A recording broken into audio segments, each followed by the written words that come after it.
আসসালামু আলাইকুম প্রিয় দর্শক বন্ধুরা, আপনারা দেখছেন এমএস ওয়েদার টিভি। আজকের ভিডিওতে জানিয়ে দিব 29শে জুলাই 2025 মঙ্গলবার সকাল 9টা থেকে পরবর্তী 24 ঘন্টার আবহাওয়ার পূর্বাভাসে কি তথ্য দিয়েছেন বাংলাদেশ আবহাওয়া অফিস। প্রিয় দর্শক, 29শে জুলাই দিন এবং রাতে কোথাও বৃষ্টির সম্ভাবনা এবং কোথাও দমকা হাওয়া, আবার কোথাও ভারী বর্ষণের সম্ভাবনা রয়েছে। তাই আমাদের চ্যানেলটি সাবস্ক্রাইব করে ভিডিওতে লাইক দিয়ে ভিডিওটি মনোযোগ সহকারে দেখুন। এবার চলুন বিস্তারিত জেনে নেই। প্রিয় দর্শক, এইমাত্র বাংলাদেশ আবহাওয়া অফিস থেকে জানিয়েছেন ময়মনসিংহ বিভাগের ময়মনসিংহ, নেত্রকোনা, শেরপুর এবং জামালপুর। ময়মনসিংহ বিভাগের এই জেলাগুলোর কিছু কিছু জায়গায় 29শে জুলাই মঙ্গলবার অস্থায়ীভাবে দমকা হাওয়া সহ হালকা থেকে মাঝারি ধরনের বৃষ্টি অথবা বজ্র সহ বৃষ্টি হতে পারে। আরো জানিয়েছেন খুলনা বিভাগের খুলনা সহ বাগেরহাট, সাতক্ষীরা, যশোর, ঝিনাইদহ, মাগুরা, নড়াইল, চুয়াডাঙ্গা ও মেহেরপুর। প্রিয় দর্শক, খুলনা বিভাগের এই জেলাগুলোর অধিকাংশ জায়গায় হালকা থেকে মাঝারি ধরনের বৃষ্টিপাত হতে পারে, তবে কোনো দমকা হওয়ার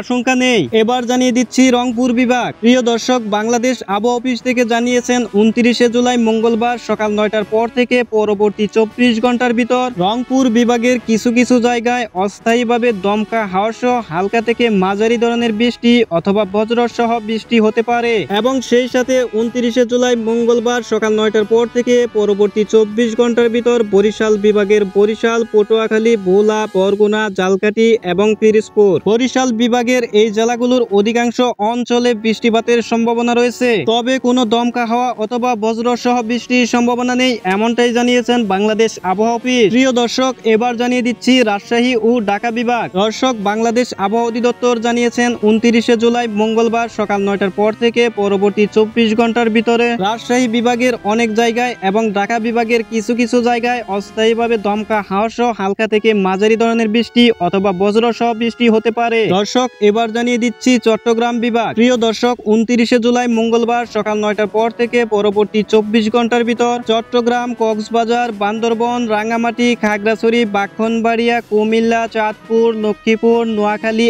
এবং ফেনী। দর্শক, চট্টগ্রাম বিভাগের এই জেলাগুলোর অধিকাংশ জায়গায় বৃষ্টিপাতের সম্ভাবনা রয়েছে, তবে কোনো ঝড়ো হাওয়া অথবা বজ্র সহ বৃষ্টির সম্ভাবনা খুবই কম। প্রিয় বন্ধুরা, চলুন এবার জেনে নেই সিলেট বিভাগ নিয়ে কি তথ্য দিয়েছেন 29শে জুলাই মঙ্গলবার সকাল 9টা থেকে পরবর্তী 24 ঘন্টার আবহাওয়ার পূর্বাভাসে। দর্শক, এই মুহূর্তে বাংলাদেশ আবহাওয়া অধিদপ্তর জানিয়েছেন সিলেট বিভাগের সিলেট, সুনামগঞ্জ, হবিগঞ্জ এবং মৌলভীবাজার এই জেলাগুলোর অনেক জায়গায় অস্থায়ীভাবে দমকা হাওয়া সহ হালকা থেকে মাঝারি ধরনের বৃষ্টি ও বজ্র সহ বৃষ্টির সম্ভাবনা রয়েছে। দর্শক, সর্বশেষ জানিয়ে দিচ্ছি 29শে জুলাই সারা দেশের তাপমাত্রা কেমন থাকবে। প্রিয় দর্শক, এই মুহূর্তে বাংলাদেশ আবহাওয়া অফিস থেকে জানিয়েছেন 29শে জুলাই মঙ্গলবার সারা দেশে দিন এবং রাতে তাপমাত্রা সামান্য বাড়তে পারে। দর্শক, এই ছিল আমার কাছে 29শে জুলাই মঙ্গলবার সকাল 9টার পর থেকে 24 ঘন্টার আবহাওয়ার আপডেট। দেখা হচ্ছে পরবর্তী আপডেট ভিডিওতে। ততক্ষণ পর্যন্ত সুস্থ থাকবেন, ভালো থাকবেন, ধন্যবাদ।